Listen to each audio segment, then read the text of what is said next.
Komið sæl og velkomin í Spursmál, föstudaginn 28. mars. Sneisafull vika af fréttum bæði af innlendum og erlendum vettvangi að baki. Hún hófst eiginlega með smá þjófstarti auðvitað á Bessastöðum helgina þegar ríkisráðsfundir voru boðaðir og Ásthildur Lóa vék af vettvangi og Guðmundur Ingi Kristinsson tók við. Það voru vistaskipti sem enginn átti von á fyrr en á fimmtudaginn í liðinni viku og við höfum gert því máli ágætt skil. Guðmundur Ingi byrjaði svo nýja viku á því að ávarpa alþjóðlega ráðstefnu 26 menntamálaráðherra víðs vegar að úr heiminum.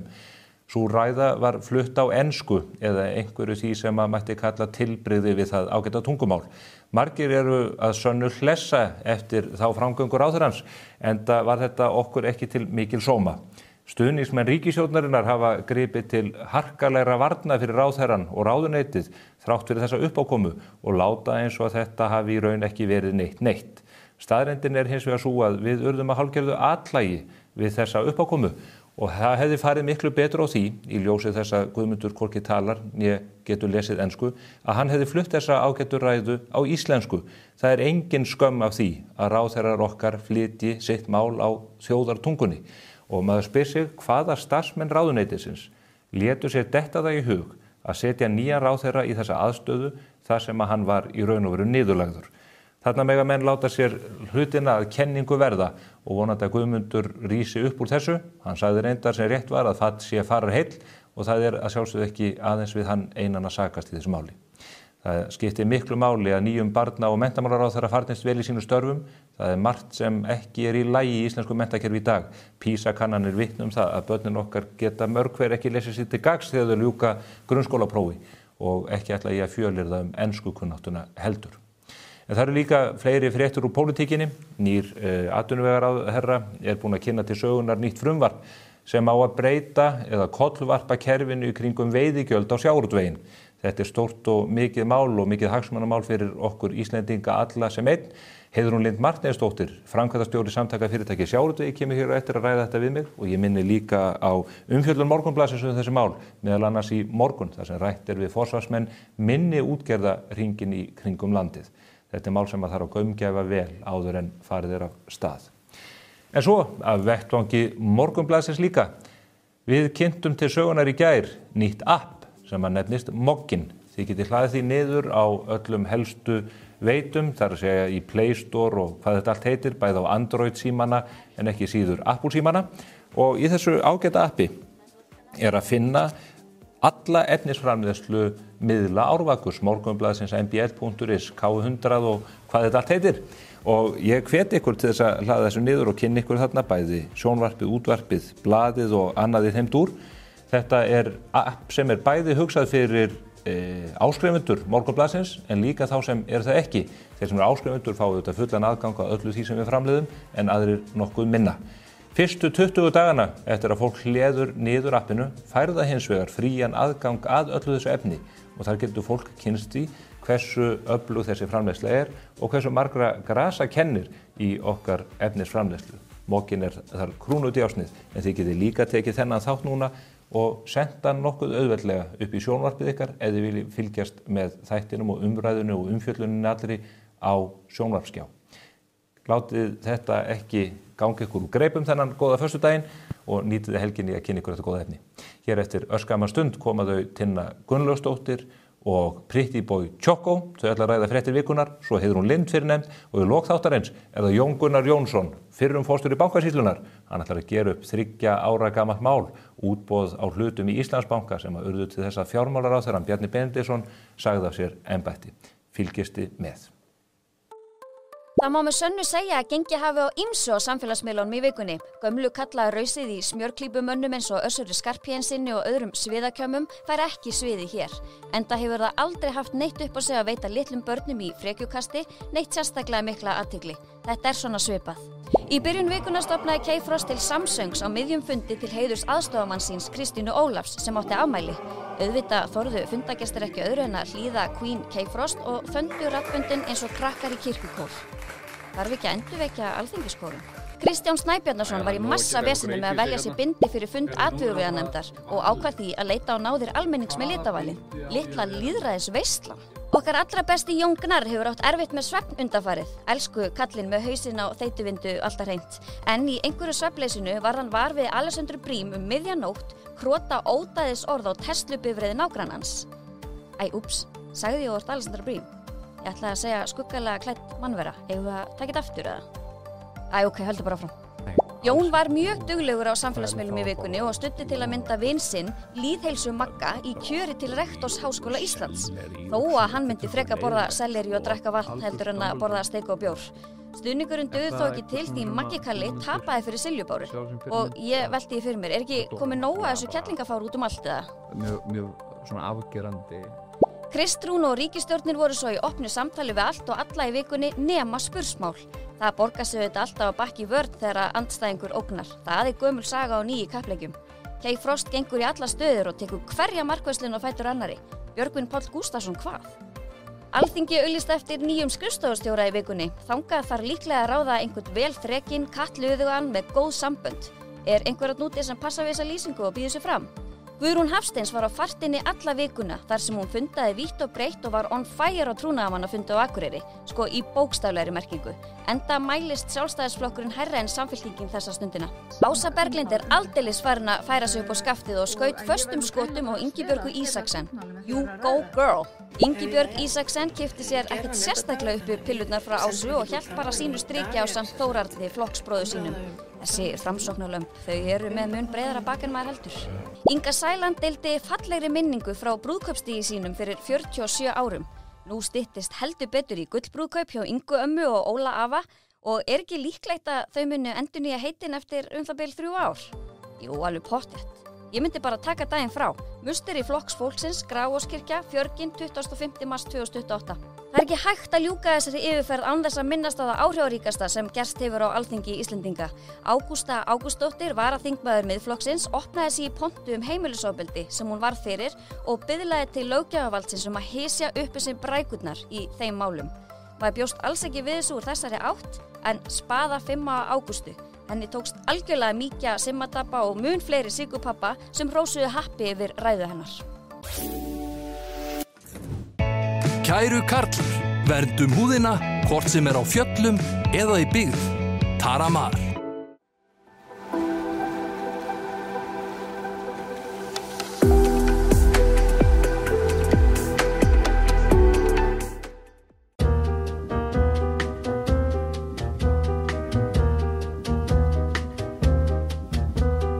Herragarðurinn, klæðir þig vel. Komið sæla nýju. Hingað eru komnir afskaplega góði gestir úr ólíkum áttum og þó listageiranum sem að við elskum auðvitað öll.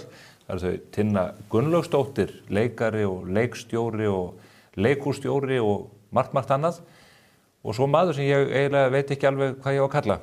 Patrik Atlason, Pretty Boy Choco eða Sigurpabbi. Sigurpabbi, það hann nýjasta. Eigum við bara að kalla þið það? Já, það má alveg kalla mig það núna. Já, óvanalegt en svona afgerandi. Já.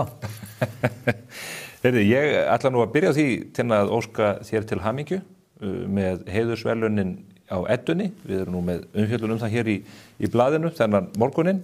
Þið Egill Ólafsson, eiginmaðurinn, þið hlutuð þessi verðlaun verðskuldaði þessu sinni. Þakka þér fyrir, já, þetta var mjög óvænt og ánægjulegt og gaman að við skildum fá þetta 2 saman, það svona. Já, ævistarfið þetta orðið drjúgt í leikhúsinu og reyndar listsköpun af mjög fjölþættum toga. Já. Sem verið að verðlauna ykkur fyrir núna.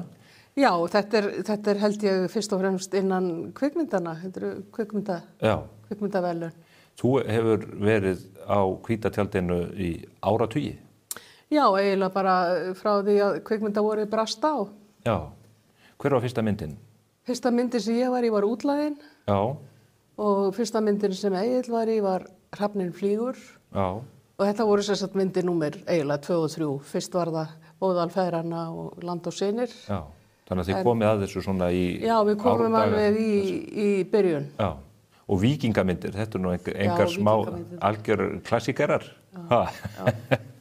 Og Egill, hann gerði ekki endastlegt því að hann hlýtur líka verðlaun hér fyrir framistöðu í kvikmynd sem hefur farið sigur fyrir landið og víða annar staðar. Já, hlutverk sitt í snertingu. Já, vel verðskuldað, óskaplega falleg mynd og hans leikur alveg einstaklega, hann snertir. Já, svo ekki sé dregið úr því.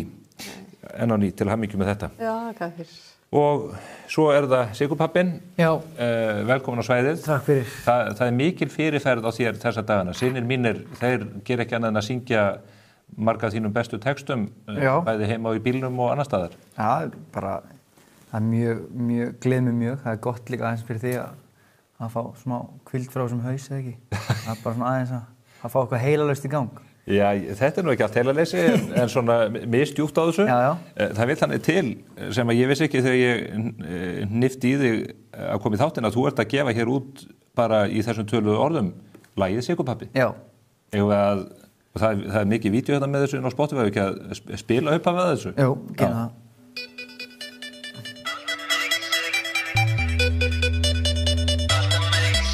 Ég Sigurpappi, hún háminn eins og nammi. Ég Sigurpappi, hún háminn eins og nammi, háminn eins og nammi.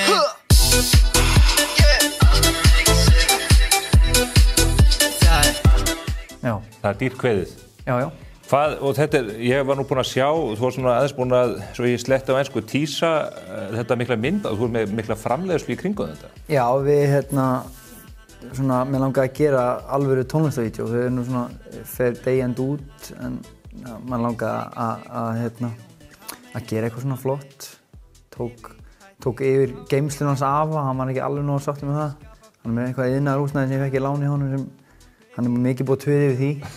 Afi þinn, landsþekktur, ótrúlega öflugum maður, Helgi Gói. Já. Og þú syngur konuna sem háðir eins og nammi, þetta ekki bara dulinn viðskiptaboð? Jú, þetta tengist allt, sko. Þetta svona tengt því að maður sé, svona sigur strákur og svo gerði ég allt vitlaust í fyrra í einhverju viðtali þar sem ég var að tala um eitthvað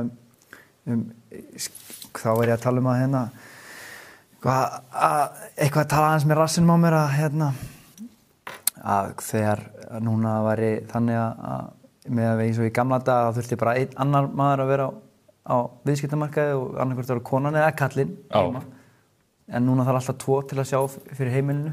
Mér fannst þetta ekki góð þróun en það var ekki vinsælt. Því var illa tekið? Því var mjög illa tekið. Já, það hrikti í stoðum heils útvarpsþáttar út af þessu? Já, eitthvað svoleiðis. Þetta var ekki vinsælt. Ég ekkert að tjá mig um þetta. Nei. Talandi sælgæti, sko. Í þau fáu skipti sem ég mæti í völklass út á velli, þá ert þú alltaf þar. Já. Og þú heldur þig góðu formi, en það ekki dálítið öfugsnúið svona miðað við þennan rekstur sem ég vísi hjá aðeinu með Góu og KFC og annað, ættur ekki að vera bara 200 kíló? Jú, það má alveg leyfa sér, sko. Það nammidagar að ástæðu. Þú veist, það leiðilegt ef maður leyfir sér ekki neitt í þessu lífi. Nei. Þannig að nei. Það þarf að hafa gaman. Það þarf að hafa gaman. Það hægt að gera það með KFC og Góu. Það þannig. Já. Það nú páskaeggja vertíðin að hefjast. Jú. Það er mjög á mínum mönnum. Já, það verður Pretty Boy Choco páskaegg. Þetta meina þetta? Já. Svo kemur Sigurpappa nammi, þú veist þetta og svo toppar þetta með ylvatninu, skilur við. Já, talandi viðskiptakerfi, hvað í ósköpunum þetta? Þetta ylvatn, ég ákvað að gefa út ylvatn hérna fyrir jólin. Já. Já, svona vanta... Má ég finna lyktina þessu? Vanta einhver almenna lyktir. Tina, Egill með þetta á náttborðinu? Nei, ég fekk það hjá hann. Það heila fint svona. Er það ekki? Austurlenskt svolítið. Já, kryddið þessu. Já. Já. Það má alveg bera þetta á sig. Já. Við komum hlöskað þessu á Egill. Hvernig hún líst á þetta? Fréttir vikunar, þetta mikið að vera, ég að fara að ræða hér í seinni hluta þáttarins alla þessu umræðu veiðigjöldin og annað, það nú kannski ekki skemmtilegast umræði heimi, en vikan fór af stað með, óvenjulegum hættu. Við mistum einn barna- og menntamálaráðherra og annar kom í staðinn, Guðmund Inga Kristinsson, félaga minn, og það varð eiginlega allt vitlaust í kjölfar ræðu sem hann flutti á alþjóðlegri ráðstefnu menntamálaráðherra. Það sem kemur í ljós að hann talar ekki ensku sem í sjálfu sér ekkert sem er mönnum skyldugt að gera. Hvernig horfðu þetta við ykkur þegar þið sáu þetta svona út undan ykkur?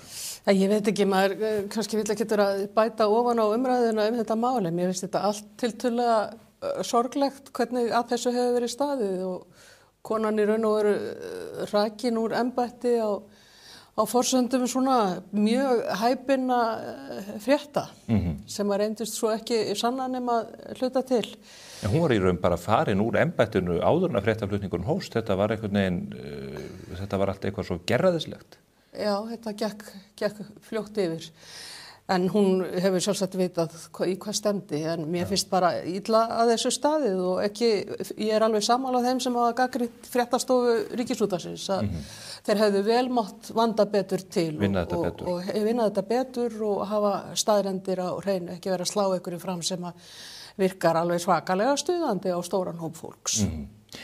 En talandi það áður við fyrir þá inn í nýja menntamálaráðherrann, það var auðvitað aldursmunur á þessu fólki þegar að þau eignast þetta barn, en það er alveg rétt sem hefur komið fram að þetta er ekki einsdæmi. Hefði hún í raun þurft að segja af sér? Nei, alls ekki. Var þetta glæpsamlegt í raun og veru? Alls ekki og það kemur í ljós að hann er sjálfráða þegar að barnið kemur undir og barnið fæðist og ég veit ekki hvað eru til mörg dæmi í landinu af sko 22-23 ára gamlum kallmanni sem barnar 16 ára stúlku. Eru þeir þá allir bara persóna non grata í samfélaginu? Geta ekki gengt embætti ráðherra? Veist þetta svolítið, hvernig þetta beinist að konu og hún er einhvern veginn alveg svakalega seg með hann að kallmenn komast upp með alls konar hluti. Já, ég held nú reyndar að hefði þetta verið öfugt að þetta verið meira mál, sko. Hefði þetta verið Karlmaður. Heldur það?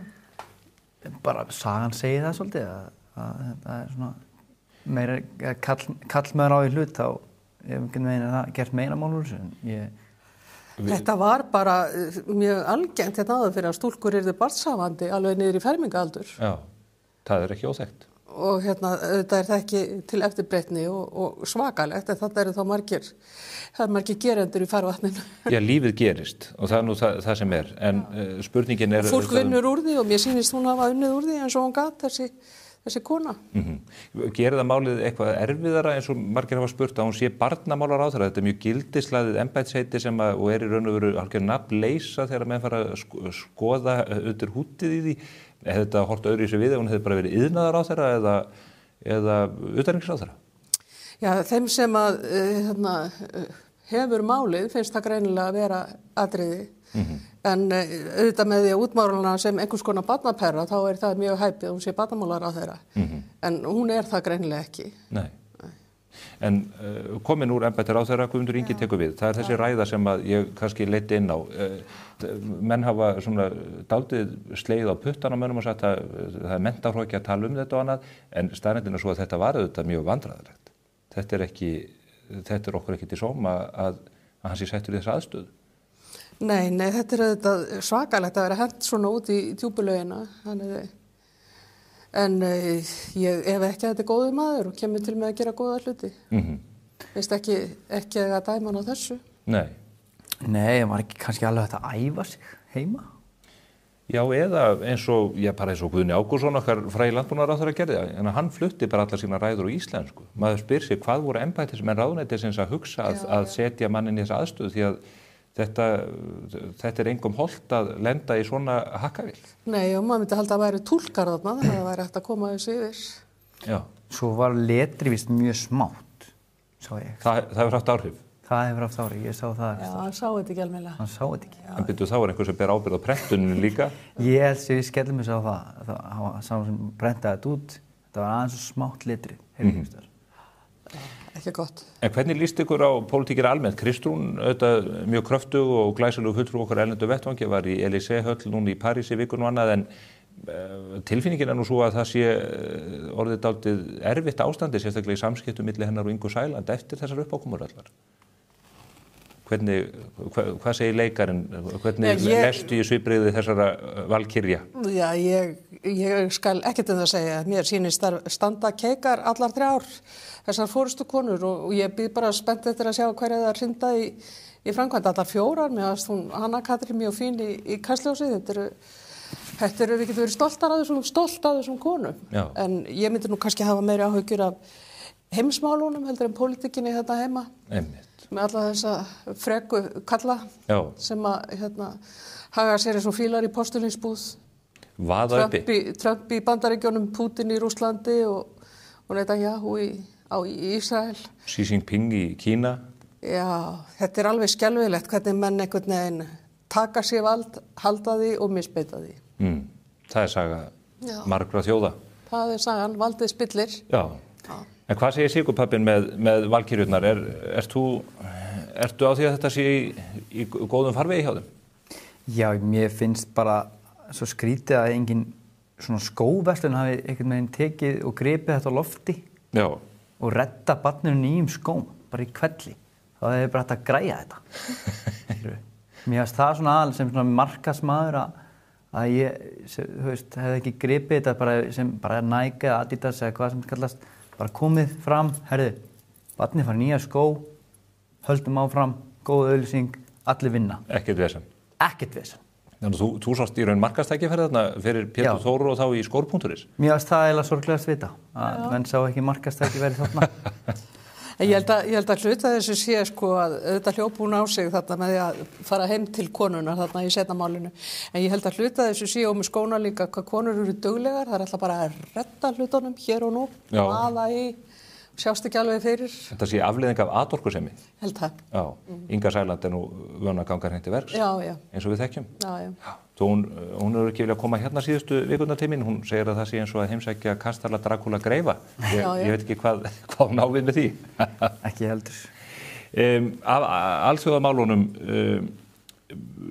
það kann að vera, þú nefnir frekakallinn í Hvíta húsinu, þeir eru að reyna að þoka þessu í átt til friðar, koma á einhvers konar vopnahlé í Úkraínu. Já, og hvað það að kosta úkraínsku þjóðina? Já. Fyrst ráðast Rússar og taka þeim landið og svo koma Bandaríkjamenn og ætla að taka þeim auðlindirnar eða arðinn af auðlindunum. Mér finnst þetta ekki stórmannleg framkoma af stórveldinu þarna í vestri. En þarf ekki að koma okkur út úr þessum blóðsúthellingum á vígstöðunum? Er það ekki mikilvægasta verkefni? Algjörlega. Það getur ekki verið á þeirri forsendu að þjóðinni sé beinlínis rústað fyrir bragðið. Nei. Í litla sem eftir af.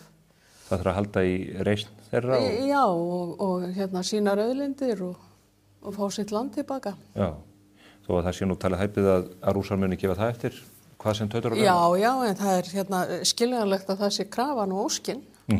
Þetta var ofbeldi að hálfu Rússa, þessi innrás. Gríðarlegt.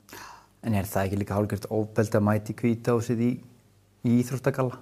Þú veist, það er ekki góð byrjun hann hjá honum að mæta á fund forseta í íþróttagalla. Já, en okkur ekki. Hann var búinn að segja það náttúrulega að fara í jakkaföt og með bindi og skyrtu þegar stríðinu var í lokið. Hann bara að standa við það. Já, ég bara held að ekki góð byrjun að byrja samtala svona í íþróttagalla. En er þetta ekki svolítið smáatriði svona í stóra samhenginu? Jú, ég vil bara tala smáatriði, sko. Þetta allt í smáatriðunum. Já, þú bara í markasetningun og stílnum. Nei, það nú reyndar.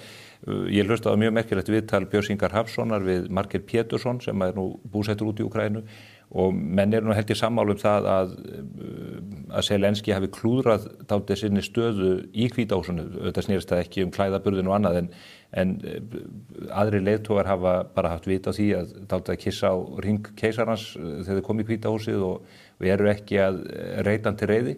Þetta kannski ekki heppilegasta diplomasían eða svo sanngjarnasta en það veruleikinn sem við búum við. Já. Þetta mesta herveldi í heimi í dag. Já. Sem að menn þurfa að stóla dálítið á. Og óttast og varast. Og talandi það, Ríkisútvarpið og fleiri hafa flutt fréttir af umfjöllun ríkislögreglustjóra aukna hryðjuverkastarfsemi á Íslandi.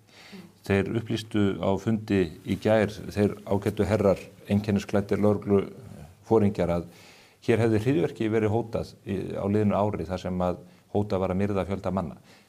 Er veruleiki okkar að breytast hérna? Er Ísland, hið saklausa Ísland að verða kannski eins og Svíþjóð sem eitt sinn var saklaust land en er það ekki lengur?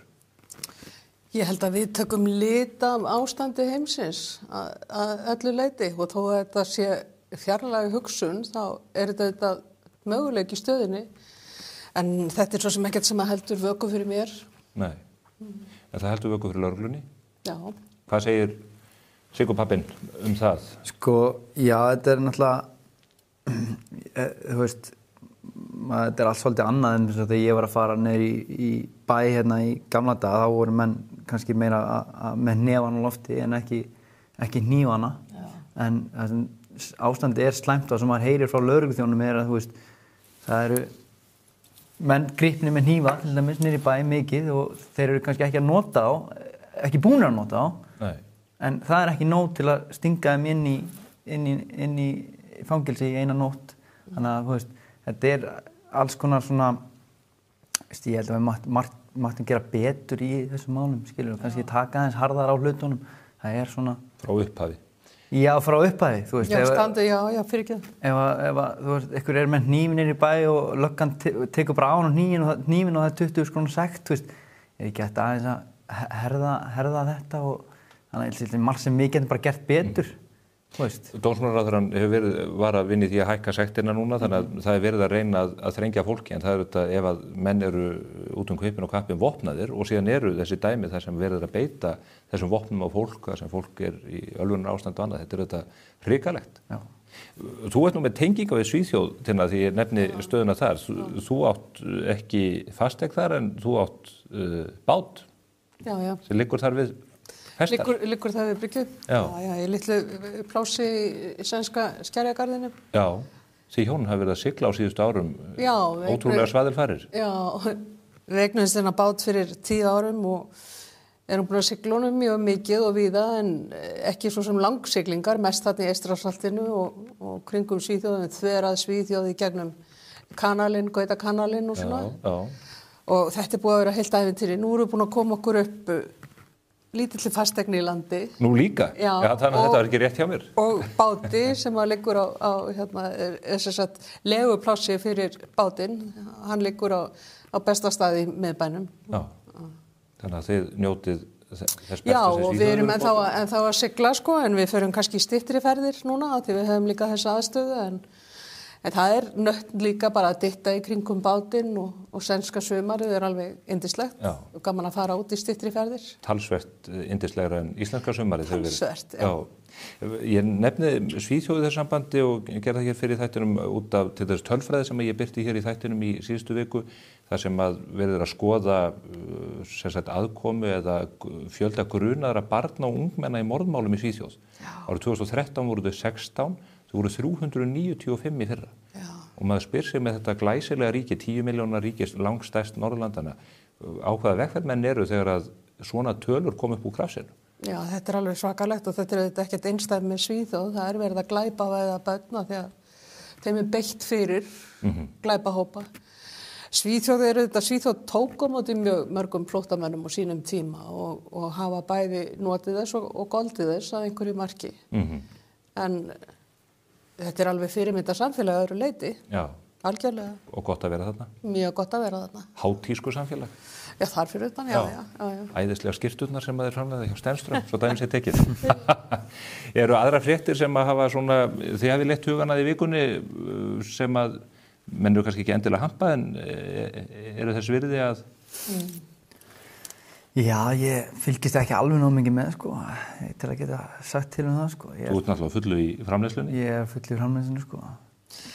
Já, nei, ég bara, mér líst vel á það sem að atvinnumálaráðherrann er að gera. Ég held að það þurfi að finna einhverja leið til að sætta þjóðina við þessa stöðu. Þetta er búið að vera deilumál allt of lengi.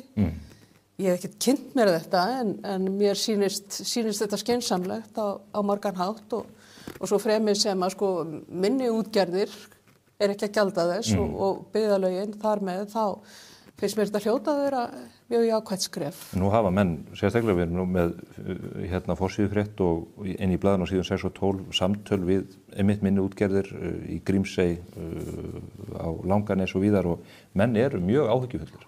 Það er eitthvað sem þarf væntanlega að skoða. Ég ætla að ræða hér á eftir við Heyrúnu Lind um svona þeirra sýn á þetta. Já. Sem þetta eru einni ákveðin átt reyndar. Já. Önnur frétt sem að hlýtur að hafa komið við þig sérstaklega út af þínu ferli, kvikmyndaskólinn, hann er bara að leggja upp laupana. Já, ekki fyrsta sinn. Nei, hvað veldur þessu? Já, er ekki eitthvað tókstreita þarna á milli? Er ekki komið kvikmyndanám í Listaháskólann? Þannig að ríkið er kannski að reyna að beina öllu náminu þangað inn. Ég bara veit það ekki, auðvitað þarf að vera menntun í þessu fæi, það er alveg ljóst. Já. Hver svo sem heldur stjórnvölinn þar. Já. En það er mjög mikilvægt. Þetta er geiri sem að skilar miklu inn í inn í hagkerfið okkar? Kvikmyndirnar? Já, ekki bara það, heldur þetta líka svo mikið andlit okkar út á við. Þetta bæði landkynning og líka bara kynning fyrir hvað við stöndum sem menningaþjóð. Og kvikmyndagerðarmenn kom víða við. Þetta myndband með Siggu Pappa-laginu, það unnið, það ekki af fagmönnum? Þetta er ekki amatúrar sem koma að þessu? Alls ekki, þetta Verbúðin heitir þetta fyrirtæki og það var rissað upp heilu kvikmyndasetti á hjólum sem svona vitnað í gammalt myndband með Jamiroquai, Virtual Insanity, þar sem svona herbyggi á hreyfingu. Þannig að þetta ekki skemmtilega fréttir með kvikmyndaskóla Íslands. Það bara erfiðar að fá fólk í bíó í dag, held að það getur líka að spila inn í. Það hefur áhrif. En íslenska kvikmyndir hafa verið að gera gott, snertingar nú í dæmi það? Já, þær hafa farið mjög víða margar myndir á hátíðum og allt það sko, og þetta bara eins og hann að lýsa þessu sko, hvað þetta alltaf orðið tæknilegt þegar við, eins og við Egill, fyllt þessu frá upphafi, það sem að vera að bíða í fleiri klukkutíma eftir uppstillingu í eina töku. Náðust kannski 1 til 2, kannski 3 tökur á dag með að við hvað þetta gengur smurt og vel fyrir sig. Það er stórkostlegt verið með þetta að njóta þess sem að gerast út í heimi. Við vorum líka fljóta að læra, fljóta að tileinka okkur tæknina og ná bara þó nokkuð góðu valdi á henni. Hver eftirminnilegast uppákoman á kvikmyndaferlinum hjá þér? Ég veit það ekki. Það lítur nú mikið að hafa gengið á. Já, það hefur mikið gengið, alltaf hefur ekki verið. Það svona, við fórum á fyrstu evrópsku kvikmyndahátíðina í Berlín 1988 og bara einhvern veginn tilfinningin að vera þarna. Þetta átti að vera ansvar Evrópu við Óskarnum, Felixin hét þetta til að byrja með. Þetta var öllu tjaldað til og bara tilfinningin að vera svona eiginlega staddur í Hollywoodmynd í smá tíma. Þarna var Ben Kingsley á barnum og Almodóvar og Gina Lolla Brigitta í lyftunni og Theodor Raki settist við borðið hjá okkur í morgunmatnum og svona. Það var svona glufa inn í annan heim. Það var skemmtilegt að fá að upplifa það. Já. Voru það að kynna tiltekna mynd þetta ár? Ég var tilnefnd fyrir sem besta leikona í Evrópu fyrir hlutverk mitt í Skugga hrafnsins. Já, nóg að vera. Já, fékk að vísu ekki velunin en tilnefningin var. Hún þess virði líka. Hún þess virði líka. Hvað eftirminnilegasta atvikið af þínu listamannsferli? Þú ert að koma mikið fram bæði í einkasamkvæmum og tónleikum öðru. Það hlýtur nú einhvern tímann að hafa gengið dálítið á. Já, það hefur ýmislegt gengið á sko. Það var ég veit ekki hvort ég að segja frá þessu eftirminnilegt atvik þegar ég var að segja fólkinu að standa upp og ég sá ekki að það var ein manneskja í hjólastól. Og hvernig brást hún við? Hún brást bara vel við sko. Og hefur fyrirgefið þér skemmt? Já, hún fyrirgaf mig, hún var mest að stöðunni sko. Það sjálfsögðu. Heyrðu, gott að fá okkur hér í heimsókn, sneisafullu þáttu framundan, en gott að fara yfir fréttir vikunnar með góðum gestum, Tinna Gunnarsdóttir og Siggu Pappi. Já, takk fyrir komuna. Takk fyrir. Hér eftir örskamma stund það Heiðrún Lind Marteinsdóttir frá samtökum fyrirtækja í sjávarútvegi og svo í lok þáttar Jón Gunnar Jónsson fyrir forstjóri Bankasýslunnar. Við ætlum að ræða áhugaverð mál sem að tengjast sölu á hlutum ríkisins í bönkunum.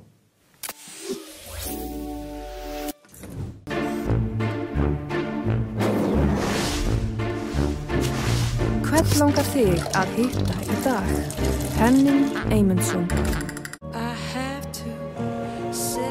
Komdu og reynslaktu glænýjum Toyota Land Cruiser 250 hjá viðurkenndum söluaðilum. Toyota. Förum lengra.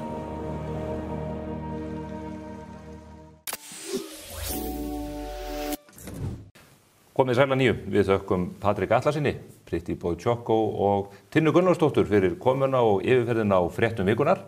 Ein af stóru fréttum vikunar sannarlega mál sem að ríkisstjórnin bara á borð nokkuð óvænt og þó ekki varðandi breytingar á veiðigjöldum. Stórar breytingar framundan á kerfinu í kringum sjávarútveginn okkar ef að þær ná fram að ganga. Hingað mætt til mín Heiðrún Lind Marteinsdóttir sem framkvæmdastjóri samtaka fyrirtæki sjávarútvegi. Hún hefði ekki átt að vera ein ef allt hefði gengið óskum en við leituðum ásjár hjá það bil 20 stjórnarliðum í þinginu. En þeir eru allir mjög uppteknir þessa dagana við hinn ýmsustu verk og þess vegna eru við hér 2 í dag. Heil og sæl. Sæll og blessaður. Þeir eru ekki mjög áfjáður í að hitta þig. Nei, ég ætla að reyna að taka þetta ekki persónulega. Jú, ég myndi gera það. Það er full ástæða til þess. Við látum það eins og ekki stöðva umræðuna og þetta eru sannarlega mikla breytingar og þið hafið brugðist, leyfi ég mér að segja, ókvæða við. Ég ætla að byrja á því að spyrja þig einfaldlega út í það hvernig það kom til að þið bregðist eiginlega við þessum frumvarpsdrögum áður en þau eru lögð fram og áður en þau eru kynnt af ríkisstjórninni. Já, það er bara eðlilegt að spurt sig og kannski óvenjulegt að við séum að gera það. Það hefur nú verið nefnt af hálfu ráðherranna að það hafi verið haft samráð við okkur í aðdraganda. Ég ætla nú svona draga eins úr orðinu samráð. Við fengum 2 fundi, fyrir fundin þar sem þetta var kynnt fyrir okkur. Vorum að heyra þetta þá í fyrsta skipti og þetta eru auðvitað hugmyndir sem hafa aldrei komið fram áður forsendur gjaldtöku. Og síðan seinni fundur rúmlega viku síðar þar sem að við fengum þá svona komað fyrstu hugleiðingum okkar þessa útfærslu og það í raun bara á miðvikudag í síðustu viku og síðan töldum við nú að það yrði svona eitthvað áframhaldandi samtal þetta. Við höfum ennþá ekki fengið til dæmis Excel-skjöl á bak við útreikninga og verð sem að þarna vera að miða við og bara það sem nauðsynlegt til að maður geti lagt almennilegt mat á áhrifin og hvað þetta raunverulega þýðir þessi nýja leið. Þau gögn liggja ekki fyrir í samráðsgáttinni núna? Nei, það er ekki svona Excel-skjölin á bakvið þetta þannig að maður getur nú reiknað sér niður á tölurnar.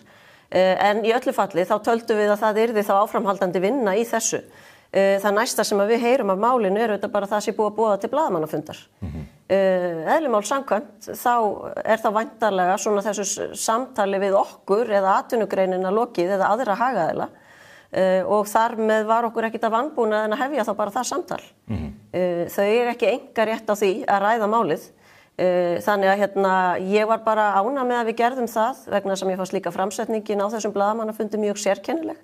Þannig að við vorum þá í öllu falli búin að svona gefa vísbendingar hvað væri verið að fjalla þannig að það væri ekki verið að afvegaleiða umræðuna á þessum blaðamannafundi. Förum aðeins yfir blaðamannafundin eftir smástund en mig langar kannski til þess að benda á eða leita viðbragða hjá þér við þessum fresti sem veittur til samráðsins í samráðsgáttinni. Þetta afskaplega stuttur eða lítill rammi sem að þið og aðrir fáið til þess að tjá okkur þetta.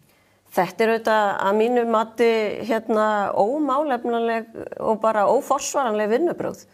Það á nú almennt að vera þannig í stjórnsýslunni þegar mál eru sett til samráðs í samráðsgátt af hálfu ráðuneytis. Þá miðað við 2 til 4 umfangsmeiri mál, jafnvel 6 vikur sem að geta verið til þannig að aðilar geti sent inn umsagnir. Það eru nú kannski margir sem að vorkenna okkur ekkert að koma að okkar sjónarmiðum. Við munum gera það bara á þeim tíma sem að gefin en eins og ég segi, við höfum ekki fengið gögnin á bakvið þannig að það erfiðar okkur töluvert vinnuna. En ég hef meiri samúð með öðrum hagaðilum. Minni fyrirtækjum í sjávarútvegi sem ekki endilega innan okkar samtaka, sveitarfélögum, hinum ýmsu iðnfyrirtækjum. Það eru margir sem að hafa hagsmuna að gæta og geta haft skoðun á þessu máli. Þau eru að heyra af þessi í fyrsta skipti, þau fengu ekki fundina með þessum fyrirvara eins og við. Þannig að ég vona að þau muni sjá að sér hvað þetta varðar. Þetta ekki svona í anda gagnsæis og þess traust sem að talað í sífellu að þurfi að gilda atvinnugreinina og stjórnsýsluna og bara mál séu faglega og vel unnin og að sjónarmið fá að koma fram. Fresturinn til 4. apríl það ekki? Já, til 5. dags í næstu viku. 5. dags, já, 3. apríl. Já. En þetta þó að þessi frestur sé skammur, þá hann þó það langur að þetta í raun afbrigði frá því sem að miðað við varðandi þingsköp og stjórnarfrumvörp. Þau hafa runnið út á fresti í raun.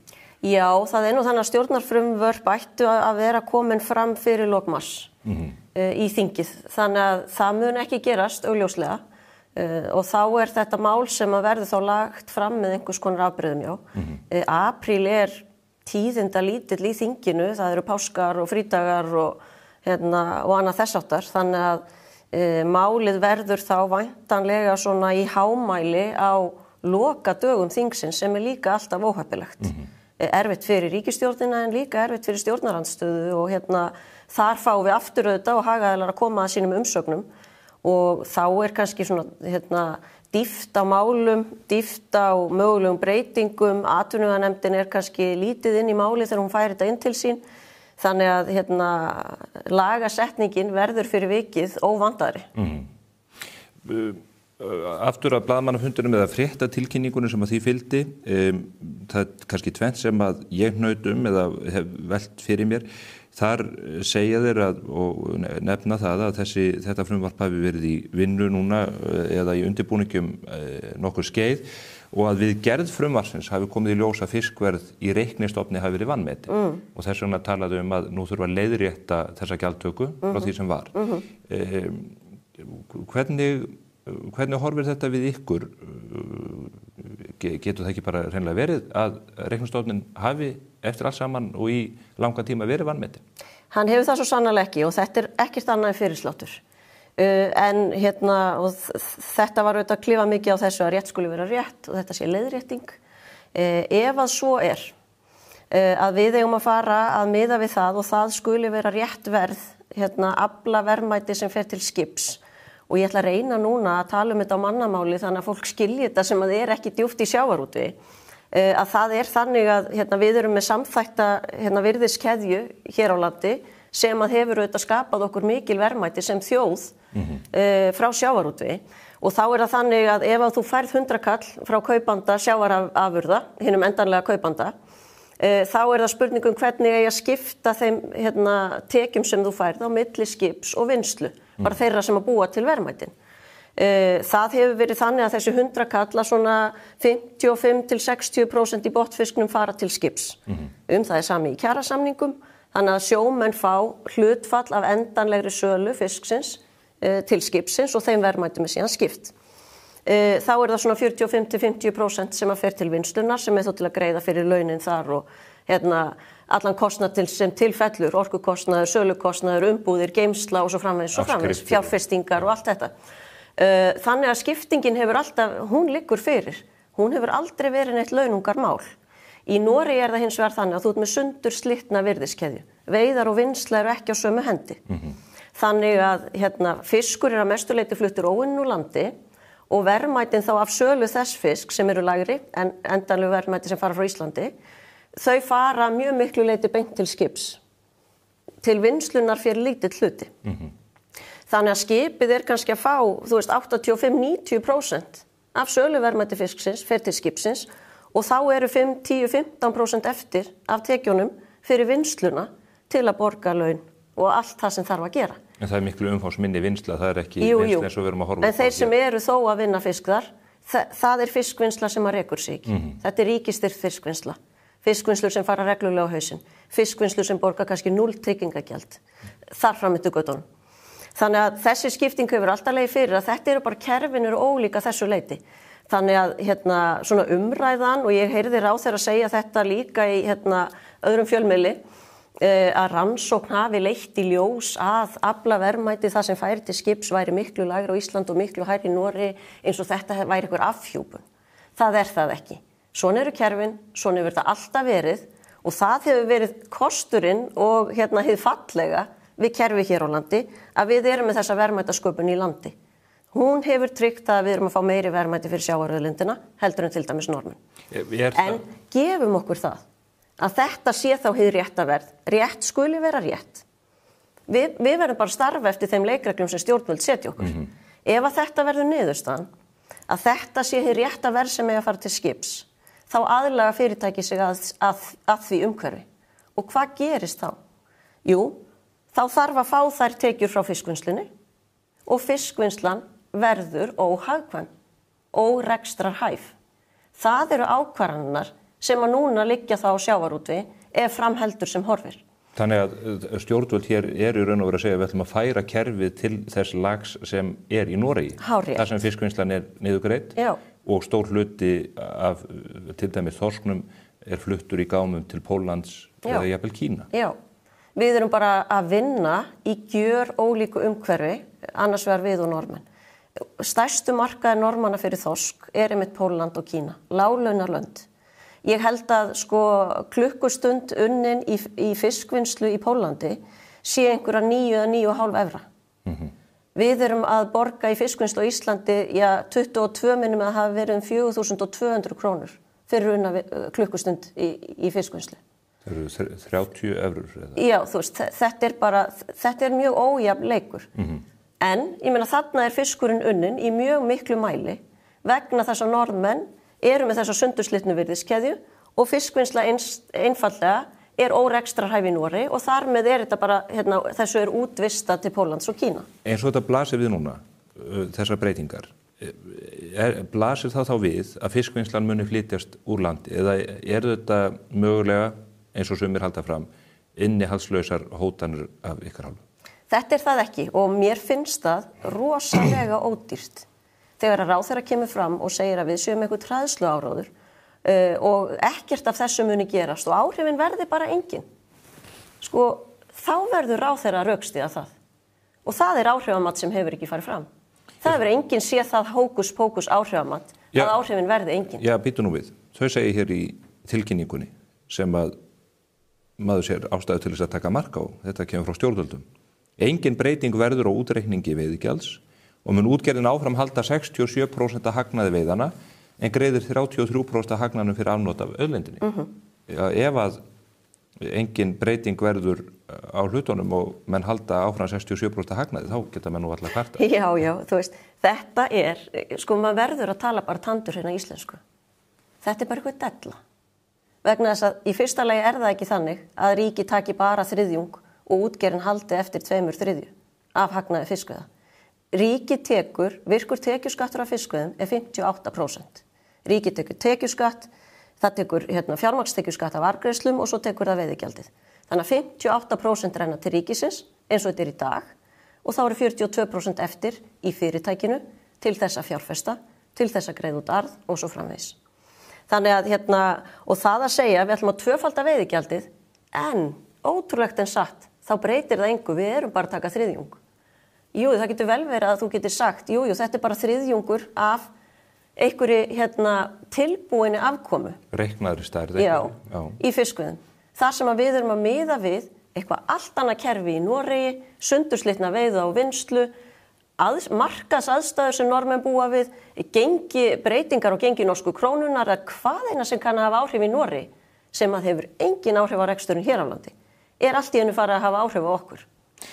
En í þessum sambandi verður ekki litið fram hjá því að við erum með mjög stöndu og mjög öflug sjávarútvegsfyrirtæki. Flestir nú held ég stoltir af því. En menn sjá líka að þar hefur virðisauki verið mikill.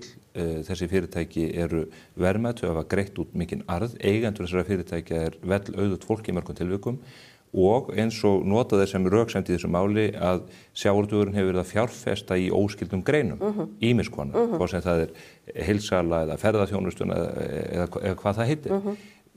Það ekki til marks það að það sé borð fyrir bár til þess að greiða hærra gjald af notkun þessarar mikilvægustu auðlindar okkar? Við getum alltaf tekist á það hvernig kökunni skipt. Það bara eðlilegt. Og hvort að veiðigjaldið sé of hátt eða of lágt eða hvort að svigrúm sé til að gera meira. En við erum rosalega mikið með fókusinu á þessum 3-4 stærstu. Það vill bara svo til að það eru örugglega yfir 100 aðilar í útgerð á Íslandi sem eru að stunda þetta 365 daga ársins. Og það, ef við ætlum að hafa eitthvað kerfi á auðlindagjaldtökunni, þá verða allir að geta staðið undir henni. Vafalaust það þannig að stærri fyrirtækin geta staðið meira af sér. En hinn minni munu ekki geta það. Og það verður þá bara aukin samþjöppun í sjávarútvegi sem margir sjá nú offsjónum yfir og jafnvel þessi sömu flokkar sjá offsjónum yfir því. En þeir eru með í eina höndina að setja gjaldtökuna þannig að minni aðilar geti ekki staðið undir því. Þeir eru að gjörbreyta kerfinu sem hefur verið sjávarútveg. Þannig að það eru breytingar þá á landvinnslunni líka, ekki bara minni aðilum í sjávarútvegi. En svo í hinnaröndina eru þeir að reyna að takmarka einhvern veginn að það verði samþjöppun og meiri hagræðing í greininni. Þannig að það fer ekki saman hljóð og mynd í því hvað verið að gera, hvað sjávarútveg varðar. Manni líður stundum eins og það þurfi bara að gera eitthvað til að slá einhverja pólitískar keilur. Og undir því þarf sjávarútvegur alltaf að sitja. Við erum ekkert sérstaklega kveng okkur undir því, maður bara vanur því að vera í þessu samtali það hvernig við nýtum þessu auðlind og hverju hún skilar. En ég maður líka hugsi yfir því að það svona þessi ódýra pólitík sem að leyfist í tengslum við sjávarútveg. bara aðrar svona staðhæfingar rangar sem er hent fram í umræðuna, eins og með hagnað í sjávarútvegi, að þetta sé þess áttar hagnaður að þarna þurfi nú bara að fara að sækja þennan auðlinda arð, það sé augljóst að það sé umfram hagnaður sem að þjóðin er þá, er haldið frá þjóðinni eigandi auðlindarinnar. Það stendur auðvitað ekki steini við steini í þessu. Bara ef þú skoðar lykiltölur í rekstri sjávarútvegs, hvort þú skoðar fiskveiðar eða rekstur sjávarútvegs í heild sinni, þá er það engin myljandi hagnaður. Arðgreiðslur sem hlutfall af hagnað á sjávarútvegi er minni í sjávarútveginu en viðskiptahagkerfinu almennt. Við getum skoðað mörg ár aftur í tíman. Að meðaltali er þetta kannski svona þriðjungur að hagnað út á sjávarútvegi, 44%, 44-50% af hagnaði greiddur út úr viðskiptahagkerfinu. Það voru ekki einu sinni með bankana þar inni. Þannig að það sem er þá að fara í arðgreiðslur og sjávarútvegi er til muna minna en annars staðar. Og af hverju ætti þá ekki bara fjármagn að leita í aðrar atvinnugreinar? Við sjáum það bara núna. Það er ekki mikil eftirspurn eftir bréfum í sjávarútvegi í þeim 3 skráðu félögum sem er á markaði. Maður myndi þá halda að þeir sem að segja að þetta sé einhver ofurhagnaður, það er eiginlega bara útsala á þessum bréfum í dag. Við erum búin að vera með loðnubrest, það er búin að vera lækkun í mjöl og lýsi vegna þess ansjósustofnin í Chile eða Perú er að taka við sér. Við erum að fá okkur skattahækkanir, við erum með tollastríð yfirvofandi, gengi bréfa í skráðum félögum í sjávarútvegi er ekki sérstaklega burðugt þessar mundir. En arðgreiðslurnar hafa kannski verið litlar, en fjárfestingin hefur verið mjög mikið, þannig að virði fyrirtækjanna hefur verið að aukast, innra virði þeirra. Maður sér auðvitað skipakostin, hvað sem að maður kemur í höfnina í Eyjum eða niður á Granda. Þetta er auðvitað glæsilegu floti, þannig að kannski arðgreiðslurnar segja ekki endilega allt í þessu samhengi. Nei, maður getur skoðað hinar ýmsu kennitölur, alveg klárt. Fjárfesting hefur verið tiltölulega blómleg í þessum góðu árum sem við höfum átt blessunarlega. Eftir hrun, ég meina flotin var bara orðin allt of gamall, það þurfti verulega endurnýjun í skipaflota, það þurfti verulega endun bara í tækni þróun í fiskvinnslu, að auka skilvirkni, fækka mannshöndum bara til þess einmitt að hún væri samkeppnishæf að vera með fiskvinnslu í hálendalandi. Þannig að þetta voru nauðsynlegar fjárfestingar og mjög miklar, já. En þær eru samt ekki nægilegar. Til þess að við værum með svona eðlilega fjárfestingu, sérstaklega í skipaflotunum, þá ætti hún í raun ekki að vera undir svona 20 milljörðum á hverju einasta ári. Við höfum eiginlega aldrei náð því. Meðaltal síðustu 5 ára minnum að sé einhverju 14 milljarðar. Þannig að flotin er ennþá tiltölulega gamall. Hvaða áhrif hefur þetta frumvarp verið það veruleika á fjárfestingargetu fyrirtækjanna? Þeir segja að þetta hafi ekki nein áhrif á? Já, hún mun fara þverrandi og ég hvet fólk það er bara frábær umfjöllun í Morgunblaðinu í morgun við svona minni aðila í sjávarútvegi, einn í útgerð á Höfn í Hornafirði sem að nefnum reyndar að hann sé líklega með elsta skipið í flotanum og geri út á því og ég meina hann hafi ekki haft borð fyrir báru til að fjárfesta í nýju skipi á umliðnum árum. Nei. Og það mun svo sannarlega ekki verða núna. Þannig að við heyrum þetta bara viðsvegar landið að það eru áhyggjur af þessu. Við sjáum og fólk sem að hér býr í höfuðborginni sér þessi glæsiskip og stóru skip og halda að þannig sé þetta allstaðar og arðgreiðslurnar séu bara eins og á skráðum félögum úr hverju einasta félagi þessum 100 aðilum sem að eru burðarás í sínu samfélagi allt land. En þannig er það bara einfalt ekki. Þannig að það er eitt annað í þessu líka vegna þess að það hefur verið talað að það eigi að hlífa svona minni útgerðum, smáum og meðalstórum útgerðum með hækkuðu frítekjumarki, auknum afsláttum af veiðigjaldinu. Staðreyndin er hins vegar sú að í dag er þetta einhverju 920-30 sem að greiða veiðigjald og af þeim eru 820-30 sem er með fullan 40% afslátt. Það eru strandveiðisjómenn að mestu leyti, frístunda svona hobby sjómennskan. En sá aðili sem að stunda sjóin af alvöru 365 daga ársins, þessir 100 aðilar eða svo, þeir eru að fá þessa gjaldtöku á sig af fullum þunga. Það eru engir afslættir gefnir þar. Ég hef heyrt að undanförnu að kvótamarkaðurinn hafi verið mjög líflegur, að það bara í raun þegar þetta fór að spyrjast út að þessar hugmyndir væru konur á flot og tala nú ekki eftir að þetta frumvarpi kynnt að minni aðlar séu hreinlega komnir það sé álpar undir illjarnar á mönnum að reyna að koma sér út úr greininni. Sko, þetta mun klárlega hraða því verulega og ég held að bara þessar fréttir geri það. En þetta var líka farið af stað áður. Við höfum alveg séð nýlegar fréttir þar sem menn segja bara, heyrðu, ég lít svo á að ég geti þetta ekki lengur. Kolefnisgjaldið búið að margfaldast. Niðurskurður í þorski hefur verið bara verulegur. Nokkur ár síðan við vorum í 272.000 tonnum. Nú erum við í 230.000 tonnum. Þannig bara búið að taka út 40-50.000 tonn sem eru bara veiðar 2-3 mánuði. Þannig að það er bara búið að vera erfitt árferði og svo er alltaf verið að bæta í gjaldtökuna. Og þetta hækkanir á hinum ýmsu gjöldum, við erum að greiða aflagjöld og hafnagjöld og laun eru að hækka og þannig að ég hef nú bara séð nýlega fréttir af því að menn segja, við ætlum að hætta og selja. Þetta verður reiðarslagið fyrir marga minni aðila. Alveg klárt mál. En er það ekki orðið? Er ekki nóg að leggja fram frumvarpið til þess að menn stökkvi til, bíða menn eftir því að þetta verða veruleika þannig að kvótinn verði á útsölu verði? Það verður bara tíminn einn að leiða í ljós. Nú tek ég ekki sem betur fer, þarf ekki að taka þessar erfiðu ákvarðanir fyrir fyrirtækin. En eins og við sjáum bara af fréttum frá þessum minni aðilum, að þá munu aðilar taka ákvarðanir. Ég meina þú veltir engu af þessu út í verðið. Við búum ekki hér á innanlandsmarkaði þar sem við bara breytum verðin á bensíndælunum okkar eða á gúrkunni og hækkum verðið þegar kostnaðarhækkanir koma á okkur. Við erum bara að starfa á alþjóðlegum markaði þar sem við verðum að lúta þeim verðum sem að þar gilda og þar eru nú aðstæður ekkit sérstaklega góðar. Ég meina þegar við erum að tala um tollastríð þá erum við bara að tala um það að það eru neytendur sem munu borga fyrir þetta tollastríð.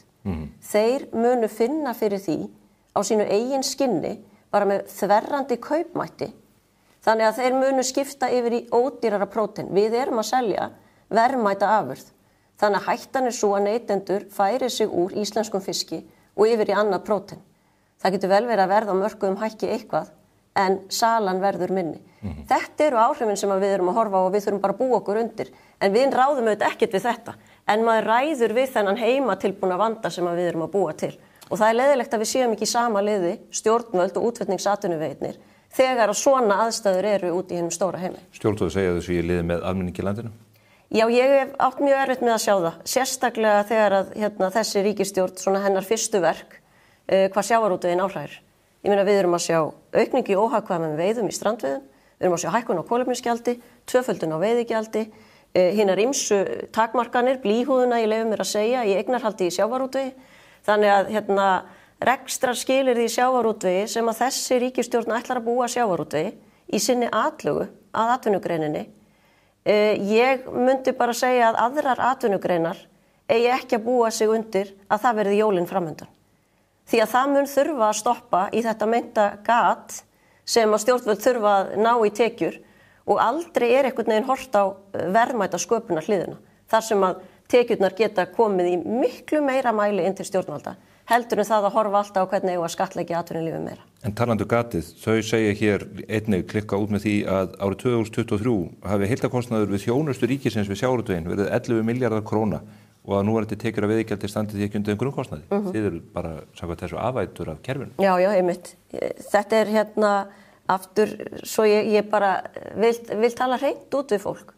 Þetta er rangt.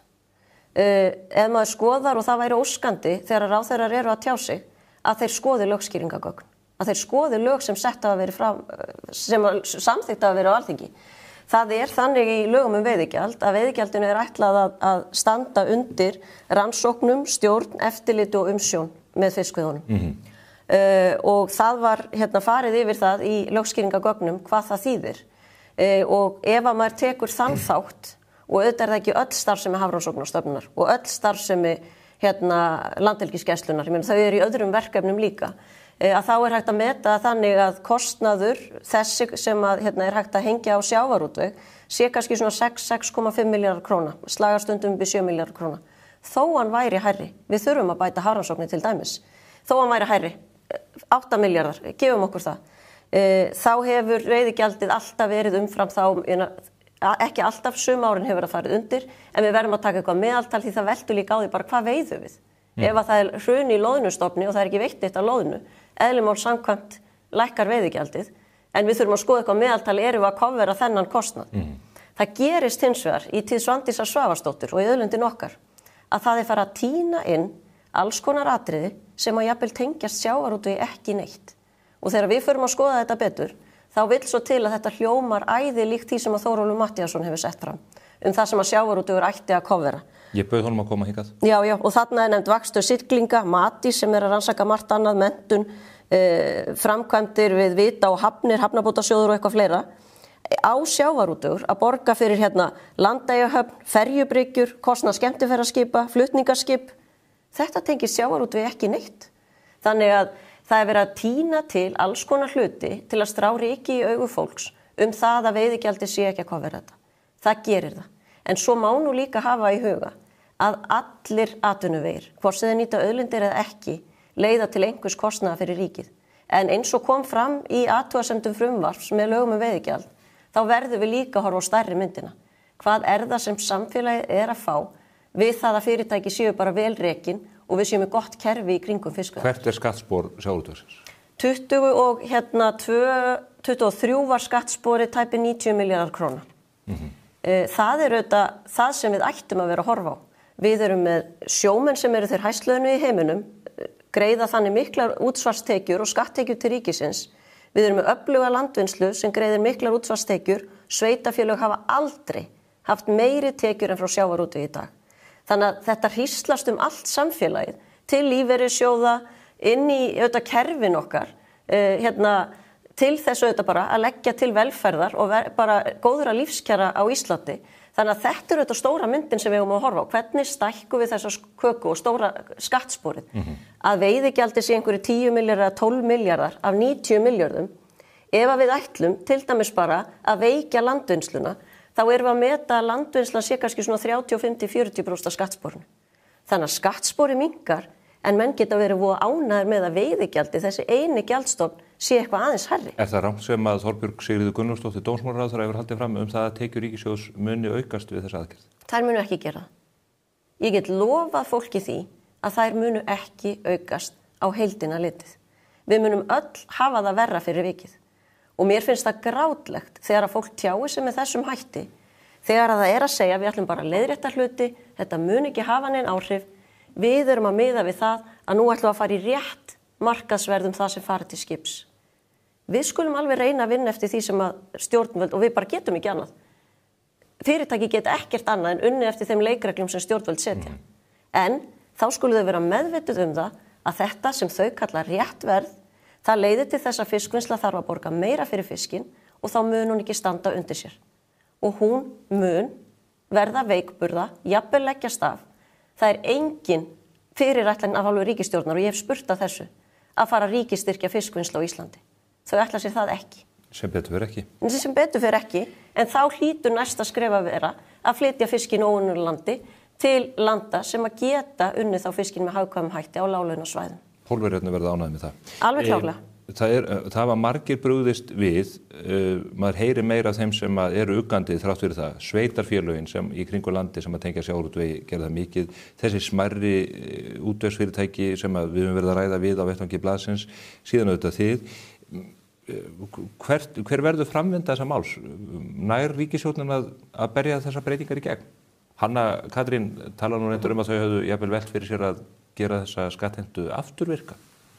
Já, manni falla stundum hendur þegar maður heyrir ráðamenn tala með þessum hætti.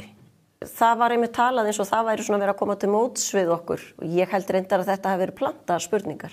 Vegna þess að vill svo til að fá spurningu sem komið fram á blaðamannafundinum, þá kom þessi spurning, kom ekki til skoðunar að fara aftur í tíman. Svo kom hún aftur á Rás 2 í dægurmálaþætti.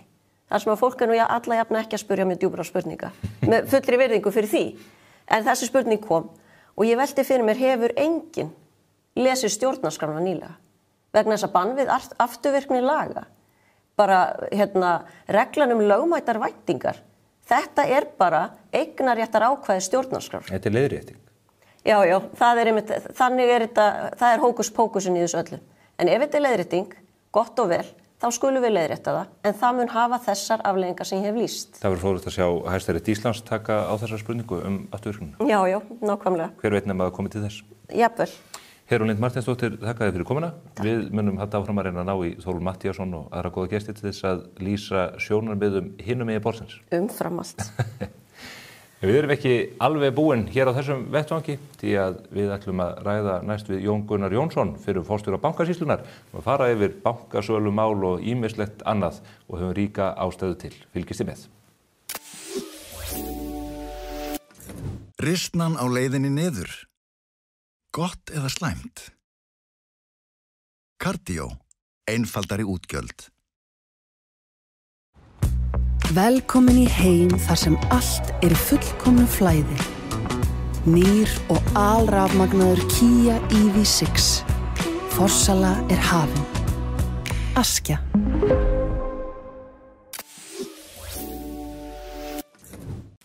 Komið sæl að nýju. Eins og ég nefndi hér rétt áðan þá er Jón Gunnar Jónsson fyrir forstjóri Bankasýslunnar mættur hingað til mín og tilefnið er ærið. Laugardaginn síðasta þá voru 3 ár liðin frá útboði í Íslandsbanka sem átti eftir að draga heldur betur dilk á eftir sér og margir lýstu sem einu stóru endemis klúðri. Jón hefur hins vegar haldið því fram statt og stöðugt að þetta sé best heppnaða útboð Íslandssögunar, hvorki meira né minna. Og núna þegar þessi 3 ár eru liðin þá er rétt að dusta rykið þessari sögu og fara aðeins yfir hennar. Blessaðu Jón. Þakka þér Stefán Einar, alltaf gaman að koma til þín. Já, miklu frekar, velkomin á svæðið. Við hittumst hér á degi þar sem er nú hálfgjört hrun í kauphöllinni íslensku, Alvotech að hrynja tæp 10% og fleiri fyrirtæki í miklum ólgusjó. En þetta útboð á sínum tíma, þú fórst fyrir stofnuninni sem að seldi niður hlutin í Íslandsbanka í frumútboði 2021. Rétt. Það var í júní var það ekki? Hárrétt. Og svo 22. mars 2022. Rétt. Og þar keyrðu þið á útboð og þið hefur nú ekki reynt grunn í það hvaða afleiðingar þessi vegferð myndi hafa? Nei, heldur betur vegna þess að það er mjög merkilegt að klukkan 3:30 aðfarnótt 23. mars þá yfirgáfum við höfuðstöð Íslandsbanka og allir í úthlutun á lokið og við hófum þessa vegferð þannig síðan mánudagsmorgni 21. mars.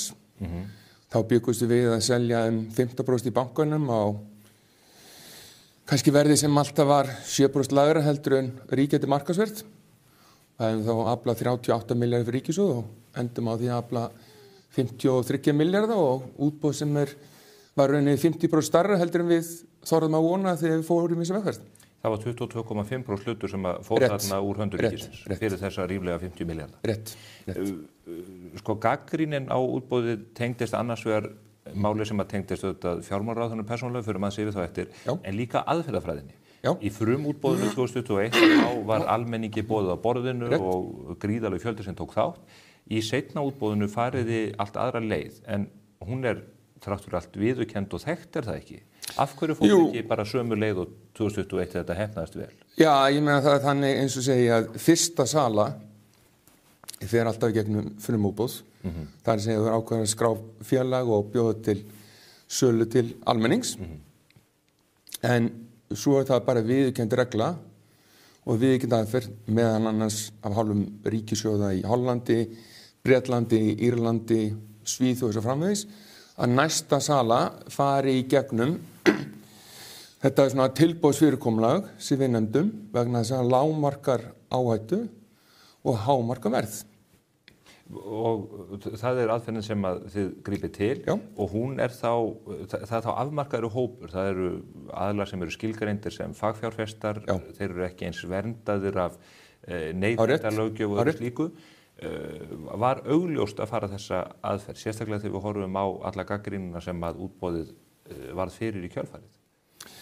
Já, sko, ef við hefum, þú er aðtóð það að ég held að 20. febrúar 2022 þá riðust Rússarinn í Úkraínu og það var mikil óvissa á mörkuðum. En á sama tíma þá lá ljóst í ákvæðum fjárlaga að ríkissjóður ætlaði sér að afla 75 milljarða með sölu Íslandsbanka það árið.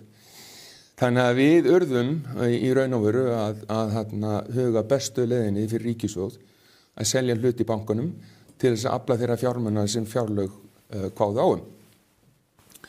Og í bara okkar öllum samtölum við ráðgjafa að þá mæltu við með þessari leið vegna að sem einhver önnur leið hefði verið farin, til dæmis bara almennt útboð eins og stendur til að fara í núna, þá það þurft að ráðast í gerð skráningarlýsingar.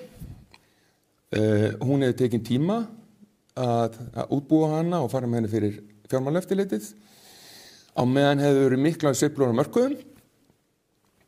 Útboðið hefur verið opið í miklu lengri tíma, sérstaklega bara meðan markaður opnir, heldur en það útboð sem við ákvæmum að ráðast í. Og það var bara niðurstaða okkar að hagsmunum ríkissjóðs að afla sem mestar fjármuna með sölunni, það að segja mestar sölumaks með hæsta veiði, því markmiðið best náð með þessar aðferð og leiði sem við fórum. Og ertu sannfærður að svo hafi verið? Já. Þessi afsláttur þyrnir í augum manna, menn segja býttu af hverju verið að selja verðmætt fyrirtæki og gefa afslátt á því. Hvaða röksemdir eru fyrir því og hver var endanlegur afsláttur í þessu útboði? Sko, við tölum frávik frá síðasta markaðsverði, ok? Og ég held að sé rétt að taka það fram að við erum að selja magn sem samsvarar tæplega 300 daga veltu með hlutum í bankanum. Okay? Þannig að þegar við ákveðum að fara í þetta útboð og tilkynnum að við ætlum að selja held ég að lágmarki 17,5-20% í bankanum, að þá breytist markaðurinn. Það er ekkert sami markaður sem á sér stað á milli lokunar, kaupallar og opnunar daginn eftir og þegar kaupallin var opinn. Vegna þess að við erum að tala um miklu meira magn og eins og ég skýrði oft út fyrir þarna þingnefndum að eftirspurnarfallið niður hallandi sem þýðir það ef þú ert að selja eitthvað ákveðið magn að þá eðlilegt að þú gerir það á lægra verði miðað við einhvað magn sem myndaði söluverð frá deginum áður og miklu lægra. Þú býr til svo mikið framboðs þrýstingi raun með því að bjóða svona stóran hluti sölu. Að sjálfsögðu. Og þessi við bentum til dæmis á að þetta frávik sem við seldum á 4,1%, hvað sem menn kalla frávik, að þarna var 4,1%. Ég held að í samskonar sölum hafi verið 8% frá því að Rússar réðust inn í Úkraínu. Og svo í júní sama ár þá seldi Írska ríkið 5% hlut í Allied Irish Bank. Og það var á, held ég, 6,7% lagra verði heldur en lokaverð í kaupalli í London og Dublin var þeim tíma. Daginn áður, já. Eða sagði í lok sama dags. Já. Þannig að, og þeir seldu 5% hluti í Allied Irish Bank. Ég held að þeir hafa aflað rúmlega 300 milljónir evra með sölunni. Við seldum 22,5% magn á 4,1% lagra verði heldur en lokaverði kaupall og við aflum 340 milljónir evra. Þannig að þetta er vel heppnað út frá öllum þessum samanburði. Algjörlega. En svo gerist það að það kemur í ljós að það er fyrirtæki sem heitir Hafsilfur sem var og er félag sem var í eigu Benedikts Sveinssonar heitins, föður Bjarnar Benediktssonar fjármálaráðherra. Það verður allt vitlaust yfir þessu. Hann kaupir 0,1% hlut í bankanum fyrir 54,5 milljónir, eitthvað svoleiðis. Var þetta ekki mjög óheppilegt í alla staði fyrir framkvæmd útboðsins og ykkur sem að því stóðu? Sko, það er þannig að það eru lög sem gildi útboðið, lögum sölumeðferð að eignarhluta ríkisins í fjármálafyrirtækjum og svona almennt lögum verðbréfaviðskipti, ok? Og það er algjörlega ljóst að hann var skilgreindur sem fagfjárfestir og þetta félag og þar alveg gat hann alltaf tekið þátt í útboðinu. Okay? Svo er líka rétt að benda á að það er ekki ráðherra sem selur hlutin. Samningssambandið er ekki milli ráðherra og þeirra sem kaupa hlutin. Samningssambandið er tvíhliða, það er annars vegar milli viðskiptavina fjármálafyrirtækjanna og fjármálafyrirtækjanna sjálfra og hins vegar milli fjármálafyrirtækjanna og Bankasýslu ríkisins. Fjármálafyrirtækjanna sem önnuðust þá söluna fyrir ykkar hönd. Já. En ráðherra þurfti samt að kvitta undir þetta? Hann þurfti ekki að kvitta undir sölu til hvers og eins aðila. Hann þurfti bara að kvitta undir það magn og það verð sem við ætlum að selja. En nú kemst umboðsmaður Alþingis með þeim afleiðingum að Bjarni víkur úr embætti fjármálaráðherra í kjölfarið að því að hann hefði þurft að uppfylla einhvers konar rannsóknarreglu, fara betur yfir þetta og þarna hefði átt að koma í ljós með einhverjum hætti að hann væri vanhæfur til sölunar út af þessu. Er það ekki rétt niðurstaða hjá umboðsmanni? Já, ég ætla ekki að deila við umboðsmann Alþingis sem niðurstöðu athugunar hans, en við höfum bent á það að samningssambandið er aldrei á milli þeirra sem tóku þátt í útboðinu og ráðherra. Þannig að hann gat ekki vita það að enga fyrirtæki tengt föður sínum hefði tekið þátt í útboðinu. Okay? Svo til dæmis bentum við það, og mjög athyglisvert að umboðsmann Alþingis tekur undir því sjónarmið að í frumútboðinu þá kom inn það byrja 24.000 hlutafar. Það hefði verið gjörsamlega ómögulegt fyrir ráðherra að fara í gegnum hvert eitt og einasta nafn til þess að gangur skuggum það að einhver sem væri ekki tengd honum fjölskylduböndum hefði tekið þátt í. Og umboðsmaður Alþingis tók undir sjónarmið. Og við bentum á það að bara vegna eðli útboðsins að það tekur mjög stuttan tíma, markaðum er lokað 3:30 og tilboðsbókinni er lokað 9:30, 9:30 kvöldið og svo fer fram úthlutun. Að þessum tíma er algjörlega ómögulegt fyrir nokkurn mann eins og ráðherra að fara yfir tilboðsbókina og hvert og einasta nafn sem þar er. Og það hefði verið náttúrulega sannanlega í frumútboðinu, en umboðsmaður Alþingis ákvað gagnrýna það ekki. Þannig að það er þvíleiti ekki svona samræmi í niðurstöðu hans að segja það að ráðherra hefði verið vanhæfur þessu tilfelli. Þú segist ekki deila um umboðsmanninn, en þú ert augljóslega ósammála niðurstöðunni. Sannarlega. Þú telur að ráðherrann hafi í raun ekki haft neitt með þetta að gera og hefði ekki geta gert það. Sjálfsög, já. En hann segir af sér ráðherraembættinu, fer yfir í utanríkisráðuneytið og leiðtogar ríkisstjórnarinnar, Katrín Jakobsdóttir, Sigurður Ingi og Bjarni, þau kom askvaðandi út á tröppu stjórnarráðsins og lýsaði yfir að þú verði lagður niður. Þau bara ákveða að leggja niður Bankasýsluna og það er afleiðing að þessu? Já, það er þeirra ákvörðun. Og ég bara benda á það að á þessum 3 árum sem hafa liðið frá sölunni, þá er henni ekkert gerst í sölu ríkisins eignarhlutum í Íslandsbanka. Okay? Sama tíma hefur bæði hollenska ríkisstjórnin og írska ríkisstjórnin selt hlut í ABN AMRO og Allianz-Bank.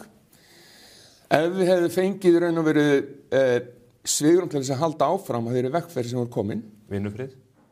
Bara vinnufrið að hvað sem er og halda áfram sölu Íslandsbanka eins og við höfum lagt upp með. Kynnt fyrir Alþingi, framkvæmt eins og við sögðum í minnisblaði til ráðherra og í kynningum okkar til Alþingis. Þá að geta selt hlutinn á örugglega svona 130 krónur haustið 2022. Það er eftirstæðan hlut? Já, hluta eftirstæðan hlut og ríki hefði geta verið komið út í Íslandsbanka í þessum tölumarðum eða fengið frið til þess að halda sölun áfram. Hvers konar óðagott var þetta að ákveða að leggja niður stofnun? Það hefur verið talað um armslengdarsjónarmið, þetta hlýtur að hafa komið svo þrum úr heiðskýru lofti fyrir því? Ég hef nú alltaf sagt að stofnun sem Bankasýsla ríkisins á ekki að vera til, vegna þess að ríki á ekki að banka. Já, og verkefnið þitt var auðvitað í sjálfu sér að leggja þið niður, og þú hefði viljað gera það með öðrum hætti en þarna bara að. Það hefur náttúrulega verið æskilegt að við höfum getað lagt niður stofnunina eftir að hlutverki hennar lokið, það er að segja sölu ríkisins á bönkunum hefur lokið. En ákvörðun þeirra að gera þetta einhvern öðruvísi, við getum bara skoða hana í sögulega ljósi síðan mér. En það tók þau langan tíma síðan að leggja stofnunina niður. Þú varst einhvern veginn, þú hékkst á einhverju bláþræði þarna misserum saman. Af hverju tók þetta svona langan tíma? Þú voru að spyrja forsvarsmenn ríkisstjórnar að því. Já. Og þú ert að biðlaunum núna? Ég er bara á 6 mánaða uppsagnarfresti eins og ráðningarsamningum eins að til Og ert að hlaði í neyðarsjóð? Það getur vel verið. Mér langar til að spyrja þú út í, nú stefnir ríkið eins og þú impraðir á hér áðan að ljúka sölu á eftirstæðum hlut. Ríkið á ennþá rúmlega 40% í Íslandsbanka. Hvernig líst þér á þessar fyrirætlanir sem að þau teikna upp núna með þessu almennu útboði? Já, ég held að þessu svona, ekki að segja að það sem er skrítið að þegar við seljum banka þá virðist vera svo að við megum ekki að fara eftir alþjóðlega viðurkenndum aðferðum, okay? Þannig að einhver hluta vegna hefur myndast pólitísk samstöð það að fara þessa leið sem lýst er. Það var lagt fram frumvarp á síðast Alþingi því var breytt í meðferðum Alþingis og síðan ekki með nýtt frumvarp og það búið að breyta ákvæðum þess. Okay? Og ég svona á því og allir sem við höfðum raunin að veru samband við og allir aðeins á markaði, ráðgjafar, voru sammála því að svo aðferð sem við notum væri svo farsælasta ef það væri markmið ríkisins að ná sem hæstu verði. Okay? Og það ekki tilviljun að ríkissjóður í Bretlandi og Hollandi hafa farið sömu leið og við. Þannig að svo aðferð sem að núna lagt upp með, hún algjörlega skjön við það sem allir aðrir að gera? Hún hún skjön við það að segja það að það alltaf mjög gott að hafa sem mestan sveigjanleika við sölu eignarhluta eins og getur. Okay? Sem þýðir það að ríkið búin að ákveða að selja eignarhlutin með einum hætti og það með almenn útboði. Hvort sem það var 1 útboð, 2 eða fleiri. Okay? Til samanburðar þá hafa til dæmis bæði breska og hollenska ríkið og írska ríkið selt eignarhluti í sínu bönkum til dæmis með þáttöku í endurkaupum þessara banka. Og nú Íslandsbanki keypt eigin bréf fyrir nokkra milljónir, ég man ekki nákvæmlega fjárhæðina. Og við bentum ríkissjóðið á það að það væri mjög góð leið fyrir ríkið að taka þátt í slíkum endurkaupum, en því var hafnað.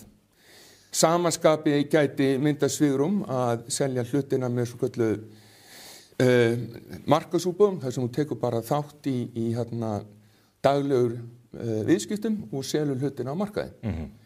Og náttúrulega smærri hluti heldur en kannski náttúrulega 22% og hvað sem En þetta leiðir sem aðri ríkissjóðir hafa farið, en einhver hluti vegna ákvað ríkissjóður Íslands að fara bara eina leið. Okay?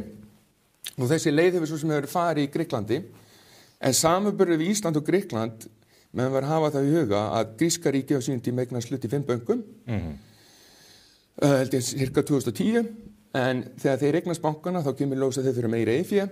Það eru aðrir hlutar sem kom inn og leggja bönkunum til eigið fé, sem því að eignarhlutur gríska ríkisins þynnist út.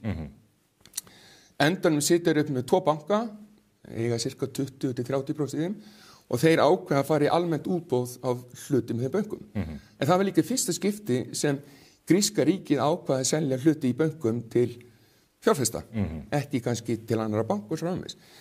Þannig að við erum búin að selja rauninni miklu stærri hlut í banka heldur en gríska ríkið til almennings.